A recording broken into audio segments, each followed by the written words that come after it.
हरे कृष्णा। आपके अपने चैनल धर्म साधना में आपका बहुत बहुत स्वागत है। माँ भगवती दुर्गा की कृपा सदैव आप और आपके समस्त परिवार पर बनी रहे। दोस्तों, अमावस्या तिथि पितरों को समर्पित होती है।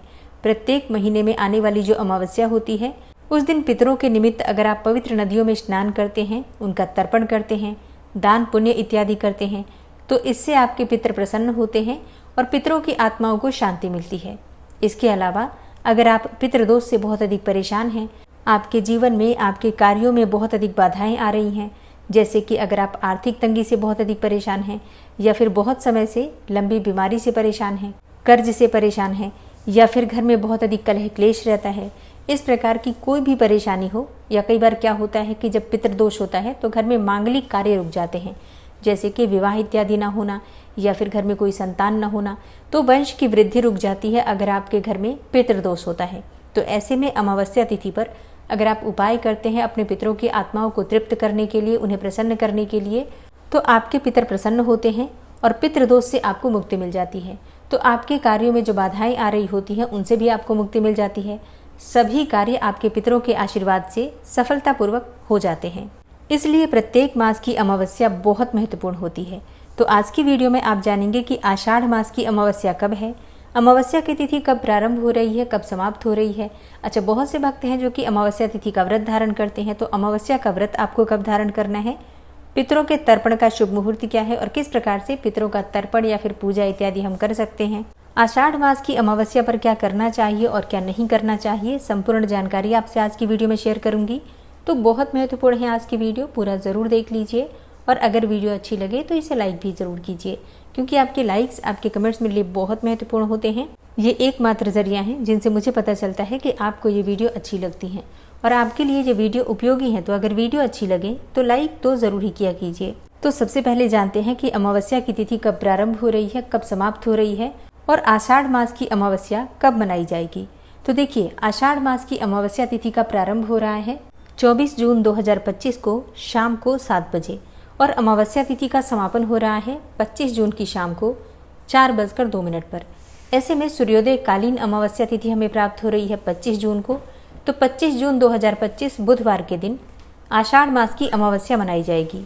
अमावस्या तिथि का स्नान करना चाहते हैं, दान देना चाहते हैं, या फिर पितरों का तर्पण करना चाहते हैं, या कई भक्त हैं जो कि अमावस्या तिथि का व्रत धारण करते हैं, तो ये सभी कार्य 25 जून 2025 बुधवार को ही किए जाएंगे। 25 जून को सूर्योदय काल का समय है सुबह 5:25 पर और सूर्यास्त का समय होगा शाम को 7:23 पर। अमावस्या तिथि के दिन ब्रह्म मुहूर्त में स्नान करना चाहिए। तो ब्रह्म मुहूर्त का समय है सुबह 4:05 से 4:45 तक। आषाढ़ अमावस्या के दिन सर्वार्थ सिद्धि योग रहेगा सुबह 5:25 से सुबह 10:40 तक। ये बहुत ही शुभ योग है। इस समय में अगर आप स्नान करते हैं, दान करते हैं, अपने पितरों से प्रार्थना करते हैं, तो आपके जीवन की बाधाएं समाप्त होती हैं। और अगर आप किसी भी कामना को पूर्ण करना चाहते हैं तो सर्वार्थ सिद्धि योग में शिवलिंग का अभिषेक कीजिए, विधि विधान से शिवलिंग का पूजन कीजिए और भगवान भोलेनाथ से प्रार्थना कीजिए। तो आपकी कामना कोई भी हो, भगवान शिव की कृपा से पूर्ण होती है। पितृदोषों से मुक्ति चाहते हैं तो सर्वार्थ सिद्धि योग में शिवलिंग पर आपको कच्चे दूध में थोड़े से काले तिल और मिश्री मिलाकर अभिषेक करना होता है। अमावस्या तिथि बुधवार के दिन है और बुधवार को अभिजीत मुहूर्त आपको प्राप्त नहीं होता है। बात करें राहु काल की, तो राहु काल रहेगा 12 बजे से 1:30 तक दोपहर में।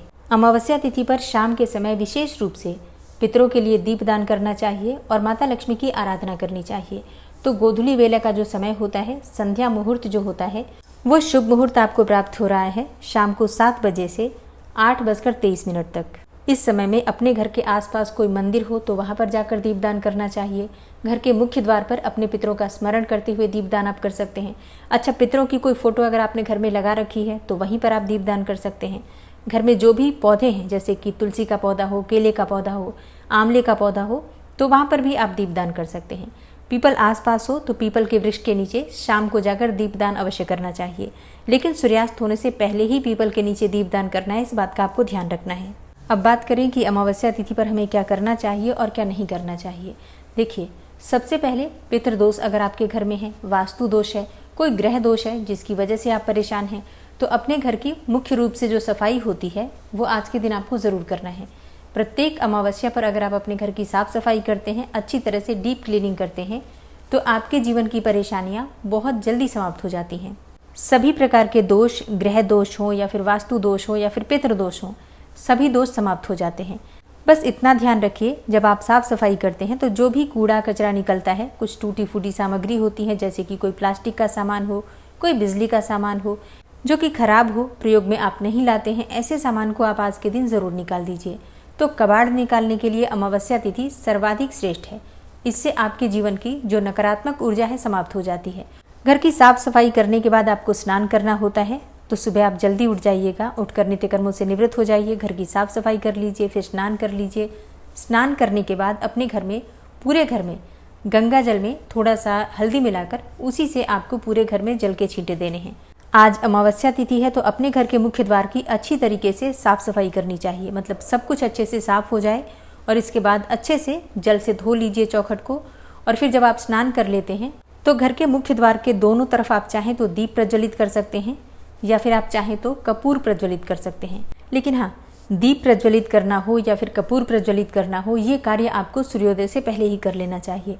ये कार्य अगर आप प्रत्येक अमावस्या पर करते हैं तो आपके घर में कभी भी दरिद्रता नहीं आती, किसी प्रकार की नज़र नहीं लगती है, कोई नकारात्मक ऊर्जा का प्रवेश आपके घर में नहीं होता है, किसी की भी बुरी नज़र से आपके जीवन में कोई भी प्रभाव नहीं पड़ता है। अगर आप प्रत्येक अमावस्या और प्रत्येक पूर्णिमा पर अपने घर की चौखट की सफाई करके और सुबह सुबह दीप या फिर कपूर प्रज्वलित करते हैं तो ये कार्य तो सभी को करना चाहिए। अगर आप वीडियो देख रहे हैं तो ये कार्य आज से ही प्रारंभ कर दीजिए, अगर आपने पहले कभी नहीं किया है तो। घर के प्रत्येक कोने में गंगा जल का या फिर शुद्ध जल में थोड़ी सी हल्दी मिलाकर, तुलसी का पत्ता मिलाकर छींटा देते हैं और उसके बाद अपने घर के मंदिर में विधि विधान से भगवान श्री हरि विष्णु, माता लक्ष्मी और जो भी देवी देवता आपके मंदिर में विराजित हैं, सबके विधि विधान से पूजा कर लीजिए।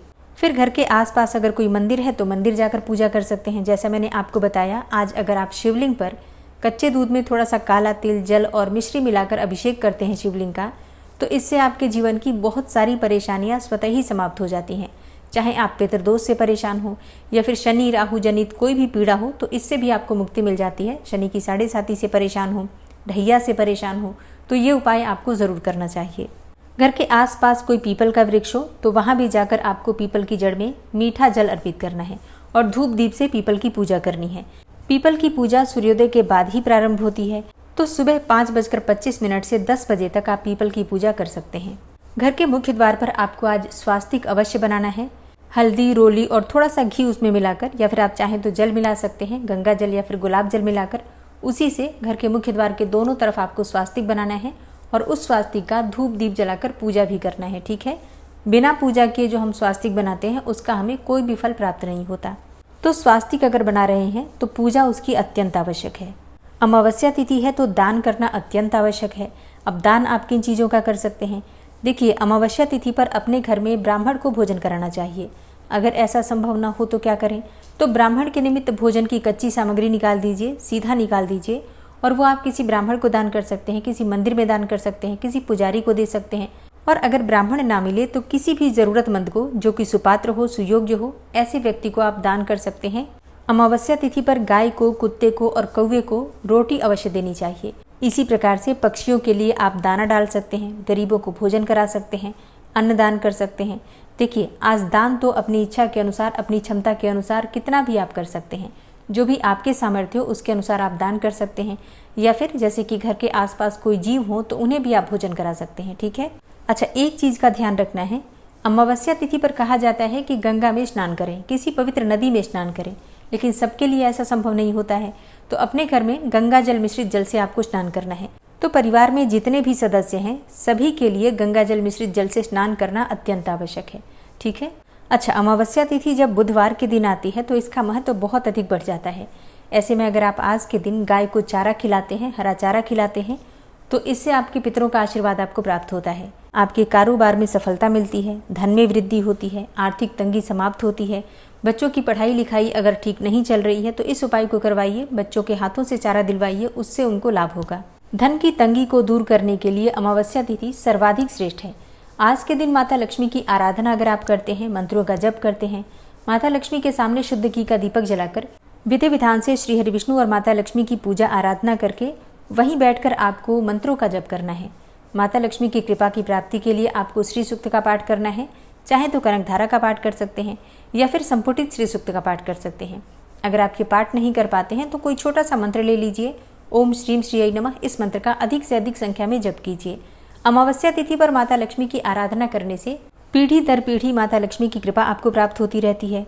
सदा सर्वदा के लिए दरिद्रता समाप्त हो जाती है अगर प्रत्येक अमावस्या पर माता लक्ष्मी की शाम के समय संध्या काल में विधि विधान से अगर आप पूजा करते हैं तो ये कार्य सबको करना है, क्योंकि धन की आवश्यकता सबको है और हर कोई चाहता है कि धन की अधिष्ठात्री देवी माता लक्ष्मी की कृपा हमें प्राप्त हो। तो ये उपाय वैसे तो प्रत्येक दिन आपको करना चाहिए। माता लक्ष्मी की आराधना प्रत्येक दिन होनी चाहिए, लेकिन विशेष आराधना अमावस्या और पूर्णिमा पर आपको जरूर करना चाहिए। अच्छा, सुहागिन महिलाएं विशेष रूप से ध्यान रखें, अमावस्या तिथि के दिन बाल नहीं धोना चाहिए। एक और कार्य आपको करना है, आज के दिन आपको सिंदूर का दान अवश्य करना चाहिए। सिंदूर लगाना भी चाहिए आपको, पीला सिंदूर आप लगा सकते हैं और पीले सिंदूर का दान आपको करना चाहिए। अमावस्या पर जो हम दान करते हैं सुहाग की सामग्री का, तो दिन दूनी रात चौगुनी हमारे अखंड सौभाग्य की वृद्धि होती है।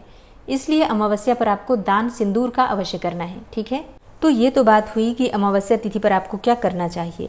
अब बात करें कि क्या नहीं करना चाहिए। तो देखिए, अमावस्या तिथि हमारे पितरों को समर्पित होती है और हमारे पितृ, ऐसा कहा जाता है कि प्रत्येक अमावस्या पर जहाँ पर भी उनके वंशज रहते हैं वहाँ पर वो जरूर आते हैं।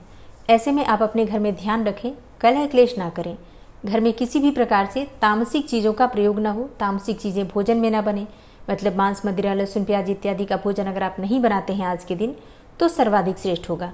आपके दरवाजे पर कोई भी आ जाए, मांगने वाला याचक हो या फिर गाय हो, कुत्ते हों, कोई भी जीव आपको दिखाई दे तो उसे कुछ न कुछ भोजन अवश्य कराना है। ठीक है, कोई मांगने वाला आता है तो यथासंभव आप मदद कर सकते हैं, जैसे कि अन्न दे सकते हैं या भोजन करा सकते हैं, कुछ धन इत्यादि दे सकते हैं, जो भी आपके बस में हो। ठीक है, और कुछ नहीं तो कम से कम पानी अवश्य पिलाइए।